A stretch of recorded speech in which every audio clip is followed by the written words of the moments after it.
I don't know what's on program, but to be honest, I just came with my team and my people and my girls to just enjoy Spices Night, to just enjoy the vibes.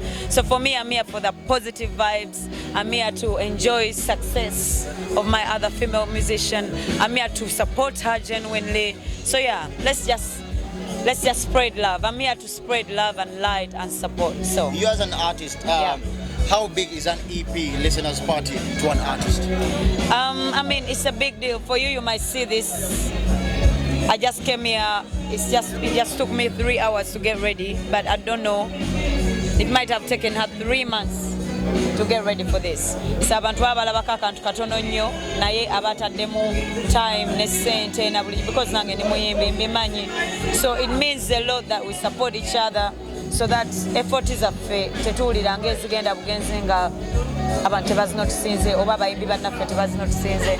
So I'm here to show her that I see you, I notice your effort in the industry, I support you, I'm here when you need me, and I would want the same in return. That's it. All right. You're one of these big feminists in Uganda that are positivity to the ladies.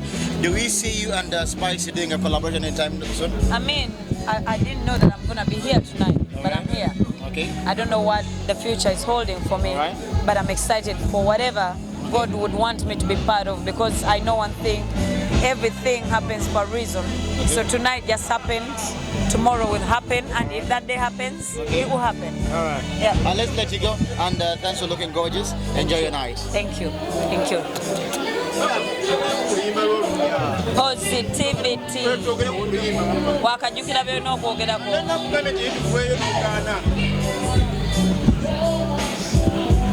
Sheebah. Embache. Nabaleka. Oyagala kumanya kikudu. Wanje? Aganaga yaluwandiika. Erone yalushootinga. The artist is me. Wanje? It doesn't matter. Aganaga is a beautiful writer. I'm a good artist. I deliver when I need to deliver and how I need to deliver. So it doesn't matter really. We need a good song and we do good songs. That's what matters. I respect him. He respects me. My manager's calling me. Thank you. Yes. No, my manager told me about it. Nemugamba yagala tuogere muyimbi kuchi. Yes. Ne tuogera muyimbi kuchi. Yeah, we love ourselves. Regardless of what you people think, we support ourselves. Definitely. This was a beautiful night. Congratulations. And thanks for coming. Of course. It means a lot. Kitegeeza tweyagale. The sky is the biggest, so we can all shine. True that, yeah. Ochegede munsi abakabi banje.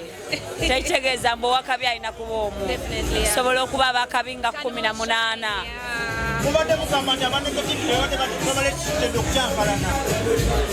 Well, it happens. I mean, sometimes media yagala byonone say they want likes, they want the views. Ate kizibu nnyo okufuna views ng'oyogera ku kirungi. So bateekawo embeera. But guess what? You're not winning. You're not winning. We are winning.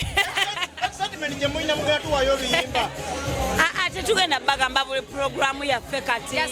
Tulina ebintu bingi nnyo ebyokukola. But you'll find out. We are beyond. You'll find out. Thank you so much. Of course, thank you. I really appreciate. Man, I want you all to know. Lero nazze kulaga ono mukyala nti muwe ekitiibwa.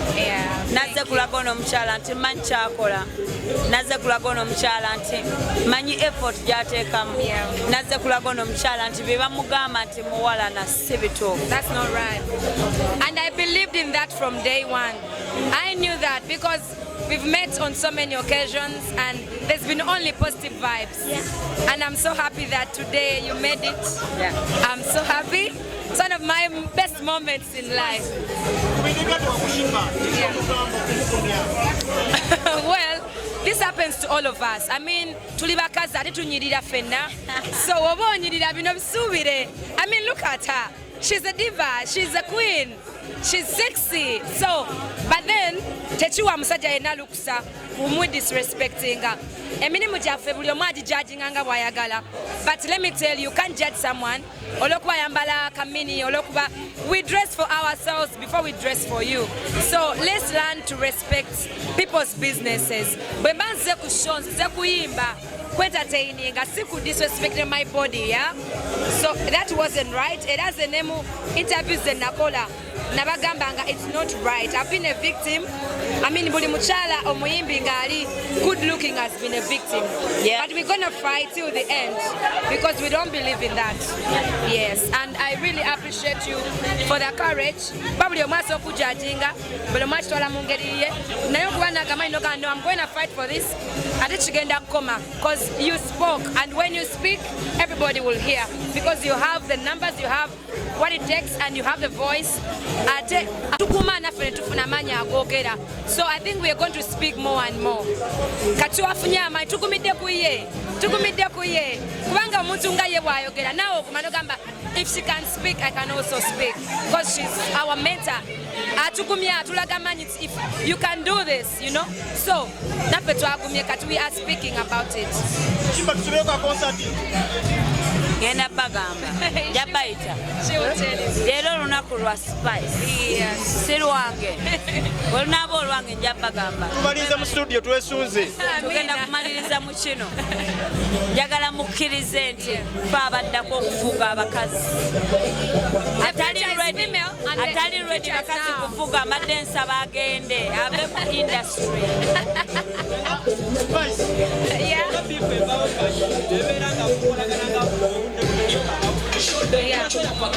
Ebawala nnyo. I think kyekiyamba ne Nigeria gye mwegomba. When you see those guys bakwatagana, you see one artist abane show mu UK, ba artist abane bavuga oba ne balinnya ennyonyi ez'enjawulo ne bagendayo mu supportinga. So tweyagalize, tetwerwanisa. Okulwanisa tekuna kyetwongerako. Abantu bakulaze omukwano kikyeyogera. Banange simanye ebigambo byampeddeko naye njagala kubeebaza bonna abazze okummererawo bangi Juliana, Wininwaji, Mama Nanduja tukuma naffe ne tufuna amaanyi agoogera. So I think we are going to speak more and more. Kati wafunye amaanyi tukumidde ku ye kubanga omuntu nga ye bw'ayogera naawe okumanogamba if she can speak I can also speak because she's our mentor. Atukumya atulaga amaanyi if you can do this, you know.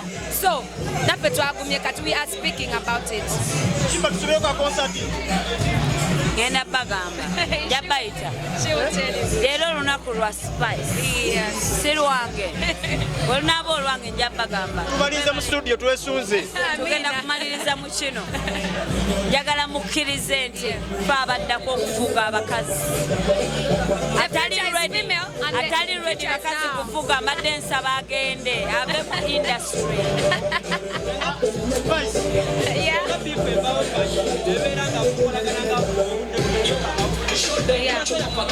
Ebawala nnyo. I think kyekiyamba ne Nigeria gye mwegomba. When you see those guys bakwatagana, you see one artist abane show mu UK, ba artist abane bavuga oba ne balinnya ennyonyi ez'enjawulo ne bagendayo mu supportinga. So tweyagalize, tetwerwanisa. Okulwanisa tekuna kyetwongerako. Abantu bakulaze omukwano kikyeyogera. Banange simanye ebigambo byampeddeko naye njagala kubeebaza bonna abazze okummererawo bangi Juliana, Wininwaji, Mama Nanduja kyamaanyi nnyo. We namulaba nga anjogerako ng'omu ku bayimbi be nafuna obuvumu era ne ŋŋamba kannumbe. Bulungi nnyo, of course mpulidde bulungi nnyo ddala ate n'abeerawo paka show neggwa n'awa ne speech kyamaanyi nnyo. Wani okola ki?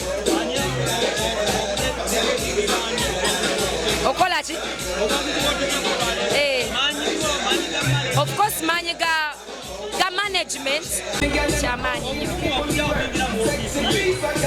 we namulaba nga anjogerako ng'omu ku bayimbi be nafuna obuvumu era ne ŋŋamba kannumbe bulungi nnyo of course mpulidde bulungi nnyo ddala ate n'abeerawo paka sho neggwa nawa ne speech kyamaanyi nnyo wani okola ki